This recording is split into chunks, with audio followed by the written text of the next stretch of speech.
Сегодня мы поговорим о долгожданной и трогательной встрече Ичики и Ями. Обсудим, почему их встреча станет большой трагедией и что на самом деле скрывает сёгун страны Хина.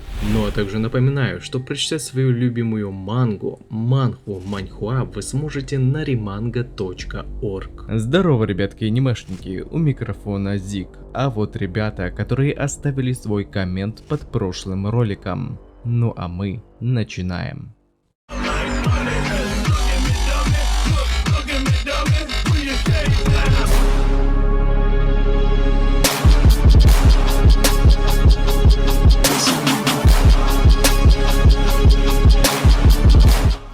Итак, после того, как в 366 главе Черного Клевера, благодаря сёгуну страны Хина, вместе с Астой на материк была отправлена Ичика, а значит теперь можно смело ожидать долгожданную встречу сестры и брата, Ичики и Сукихира. Собственно, встреча со своим последним родственником и была одной из целей Рюда, когда он отправлял одного из драконьей семерки. Однако это слишком банально воспринимать спасение Асты только как способ воссоединения Ичики со своим старшим братом. Вам так не кажется? Рю тот еще черт, он много чего знает и отличный стратег благодаря своему правому глазу Тенгенцу. А после того, как большая часть драконьей семерки оказалась бессильна в борьбе с паладинами Люциуса и в конце концов с легендарным пятиглавым драконом, думаете, он так просто отпустит одного из 7 сильнейших людей страны для того, чтобы устроить своему приближенному встречу с родней, когда на кону может стоять безопасность всего государства? Я так не думаю. И поэтому, когда нам стало известно, что сестра Сукихира отправится вместе с Астой, я и сказал вам, что это вызвало у меня некие сомнения относительно того, что тут не было скрытой цели. Ведь вспоминаем, что Рю знал правду касательно ситуации клана Ями, но при этом он совершенно ничего не соизволил сказать Ичике, которая из-за отсутствия верной информации ранее построила ложное мнение о своем старшем брате и уничтожению всего клана. И хотя, согласитесь, не было бы у него цели, он бы не стал скрывать от сестры Ями правду. Так что я считаю, что и в этом случае Рюда следовал какой-то тактике благодаря информации, которую он получил с помощью своего глаза Тенгенцу. Ибо первоначально сёгун страны Хина желал этим двоим добиться победы в сражении с антагонистом. Но вот Ичика не самая сильная среди всей семерки, да и в поединке против Юрула она совсем расклеилась, поддавшись эмоциям. Ну а против самого Люциуса и его приближенных святых рыцарей с сильнейшими дьяволами в иерархии преисподней, не думаю, что она будет настолько эффективна. А значит, ее предназначение заключалось в том, чтобы присутствие Ичики могло кардинально перевесить баланс сил в борьбе с антагонистом, учинившего судный день, намереваясь полностью перестроить весь мир. И я думаю, что воссоединение сестры Ями со своим старшим братом начнет наконец-то дугу с раскрытием аномального состояния капитана Черных Быков и наконец-то объяснит нам, почему у Сукихира было сердце дьявола. А ждали мы этого уже как целый год с того самого момента, как мы узнали, что в теле капитана Черных Быков было обнаружено сердце дьявола. Эта дуга обещает быть уж очень интересной, поскольку она более подробно покажет нам прошлое Ями. Возможно, мы даже лицезрим случай истребления клана от лица самого Ями, что в свою очередь окончательно даст нам все недостающие части пазла и завершит картину истребления клана Киджинов под покровом лунного света. В общем, все подробности наконец-то всплывут на поверхность. А раз так, значит может пойти в ход и дьявольское сердце внутри Ями. И это может быть как плохо, так и хорошо. Ибо пока нам неизвестно, на каких условиях у капитана Черных Быков появилось сердце дьявола. Но что такого может сделать Ичика, что возможно приведет к пробуждению тьмы, сокрытой в теле Сукихира? И для начала я бы хотел подметить одну неочевидную вещь. На моей памяти я ни разу не припоминал, чтобы Кэп хоть сколечко упоминал о своих родителях и уж тем более про свою младшую сестру. И ведь почему это? Он же помнил об искусстве управления энергией Ки.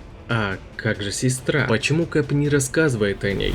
Не помнит? У него такие же проблемы в памяти, как и у Ичики? Или же это из-за того, почему у него как раз и оказалось дьявольское сердце? Возможно, спасение младшей сестры заставило его заключить контракт с той сущностью, которая ей овладела. И он пожертвовал своими воспоминаниями о сестре с условием овладением дьявола в его тело в случае, если он встретит ее снова. И тогда у нас может появиться объяснение тому, что он намеренно покинул страну восходящего солнца, чтобы защитить Ичику и в целом мир от влияния дьявола. Тогда, если продолжать эту мысль, все было завязано на том самом истреблении клана и усмирении темной силы, захватившего тело Ичики. А долгожданная встреча со своей младшей сестрой приведет к тому, что договор будет нарушен, и дьявол, чье сердце заполучил Ями, предположительно Люцифугуса, проявится в этом мире и захватит его тело. Это будет как один из плохих вариантов развития событий. Однако, если не было никакого условия в договоре, тогда их воссоединение может пойти совсем другим путем. Как только Аста с Ичикой доберутся до королевства Клевер и сестра Кэпа встретится с Ями, это может вылиться в самое трогательное и слезное воссоединение с момента 321 главы, когда Аста в предсмертном состоянии, в ситуации, когда его невозможно было излечить, все еще продолжал бороться с невероятно сильным противником, дабы защитить своих друзей. Однако так будет продолжаться ровно до того момента, как только в их воссоединение не ворвется Морген, который, скорее всего, либо очень сильно ранит ее, либо же, как ни прискорбно, убьет Ичику. Это тоже может привести к раскрытию прошлого и пробуждению сердца дьявола внутри тела Ями. И тогда, возможно, мы лицезрим буйство уже самого Сукихира, который, зная его силу и потенциал, может раскромсать до хоть несколько Дамнатио. И если под влиянием этой силы маленькая девочка смогла сама вырезать целый клан сильнейших воинов страны Хина. К тому же не забываем, что Люцифугус связан также и с семьей Фауста, Моргена и Нахта. Так что в этой дуге я ожидаю просто лютые мутки и сюжетных поворотов. В общем, зрелище можно ожидать просто жутко невероятное. Эта встреча брата и сестры станет долгожданным и грустным стартом раскрытия самого Ями Сукихира. Возможно, ему даже удастся обуздать силу дьявола Люцифугуса, и окажется, что именно этого и добивался Рю, чтобы у Клевера появилась еще одна имба против Люциуса. Или это будет спасением Ями от влияния клана Киджина. Ух,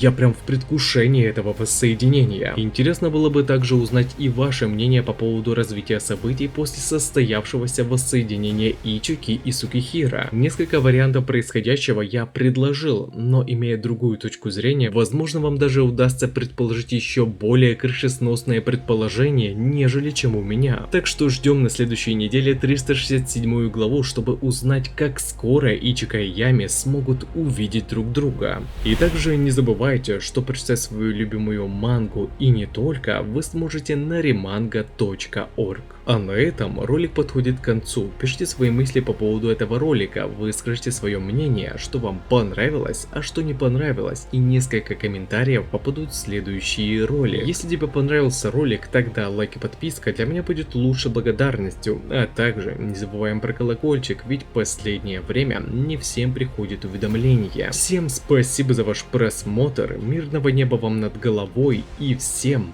пока-пока.